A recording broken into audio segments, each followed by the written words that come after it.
ನವಮಂಗಳೂರು ಬಂದರು ಟ್ರಸ್ಟ್ ವತಿಯಿಂದ US Mallya gate ನವೀಕರಣ ಕಾಮಗಾರಿಗೆ ಶಿಲಾನ್ಯಾಸ, ಬಂದರಿನಲ್ಲಿ ಟ್ರಕ್ ಟರ್ಮಿನಲ್ಗೆ ಶಿಲಾನ್ಯಾಸ ಹಾಗೂ ಬಂದರಿನಲ್ಲಿ ವ್ಯಾಪಾರ ಅಭಿವೃದ್ಧಿಗೆ ಕೇಂದ್ರ ಕಟ್ಟಡದ ಲೋಕಾರ್ಪಣೆ, ಸ್ವಾತಂತ್ರ್ಯೋತ್ಸವ ಅಮೃತ ಮಹೋತ್ಸವ ಆಚರಣೆ ಕಾರ್ಯಕ್ರಮ ನಡೆಯಿತು.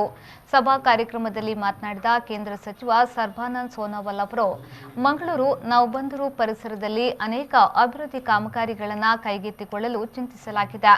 3.22 ಕೋಟಿ ರೂಪಾಯಿ ವೆಚ್ಚದಲ್ಲಿ ಬಂದರಿನ ಸಂಸ್ಥಾಪಕ ಯುಎಸ್ ಮಲ್ಯ ಹೆಸರಿನಲ್ಲಿ ಪ್ರವೇಶ ದ್ವಾರ ಅಭಿವೃದ್ಧಿಯಾಗಲಿದೆ.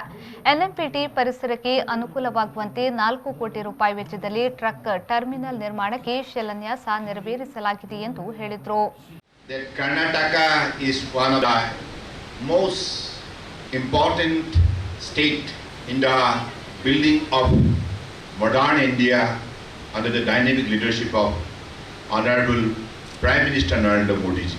The contribution of the people of Karnataka is immense in many sectors, whether in the sector of economy, ITs, education, health, agriculture.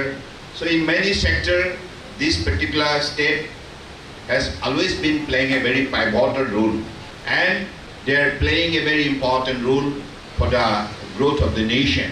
I am really happy to be here today. I came particularly to see the new Mangalore port facilities. ಅನಂತರ ಸಂಸದ ನಳಿನ್ ಕುಮಾರ್ ಕಟೀಲ್ ಅವರು ಮಾತನಾಡಿ, Surathkal light house ಅಭಿವೃದ್ಧಿಗೆ ಸಚಿವರು ಸಲಹೆಯನ್ನ ನೀಡಿದ್ದಾರೆ. ಈ ಬಗ್ಗೆ ಪ್ರಸ್ತಾವನೆ ಸಲ್ಲಿಸಲು ಸೂಚಿಸಲಾಗಿದೆ. ಕುಂದಾಪುರ ಬಂದರು ರಸ್ತೆ, ಕೂಳೂರು ಬೈಕಂಪಾಡಿ ಮೇಲ್ಸೇತುವೆ ಯೋಜನೆ ಕೈಗೆತ್ತಿಕೊಳ್ಳಲು ಚಿಂತಿಸಲಾಗಿದೆ. ಶಿರಾಡಿ ಸುರಂಗ ಮಾರ್ಗ, ಮಂಗಳೂರು ಕಟೀಲು, ಪೊಳಲಿ ಬೈಪಾಸ್ ರಸ್ತೆ ಅಭಿವೃದ್ಧಿ ಸೇರಿದಂತೆ 10 ಯೋಜನೆಗಳು ಜಾರಿಗೆ ಬರಲಿದೆ ಎಂದು ಹೇಳಿದರು. ಟ್ರಕ್ ಟರ್ಮಿನಲ್ಗೆ ಶಿಲಾನ್ಯಾಸವನ್ನು ಮಾಡಿದ್ದೇವೆ. ಇನ್ನೊಂದು ಈ ಕಟ್ಟಡದ ಉದ್ಘಾಟನೆಯನ್ನು ಸೋನೋವಾಲ್ ಅವರು ಮಾಡಿದ್ದಾರೆ. ಇನ್ನಷ್ಟು ಸೋನೋವಾಲ್ ಅವರು 2-3 ಪರಿಕಲ್ಪನೆಗಳನ್ನು ಕೊಟ್ಟರು.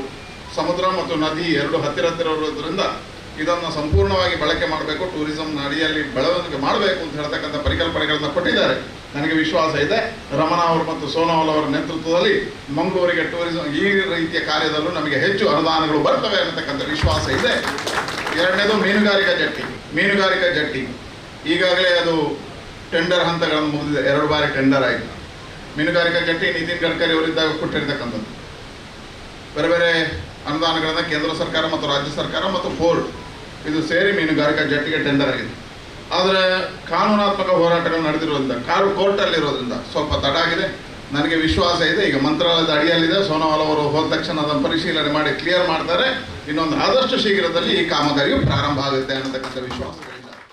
ಈ ಸಂದರ್ಭದಲ್ಲಿ ಮಂಗಳೂರು ಮಹಾನಗರ ಪಾಲಿಕೆಯ ಮೇಯರ್ ಪ್ರೇಮಾನಂದ ಶೆಟ್ಟಿ, ಎನ್ಎಂಪಿಟಿಯ ಅಧ್ಯಕ್ಷ ಎಬಿ ರಮಣ, ಎನ್ಎಂಪಿಟಿಯ ಉಪಾಧ್ಯಕ್ಷ ಕೆಜಿ ನಾಥ್ ಮೊದಲಾದವರು ಉಪಸ್ಥಿತರಿದ್ದರು.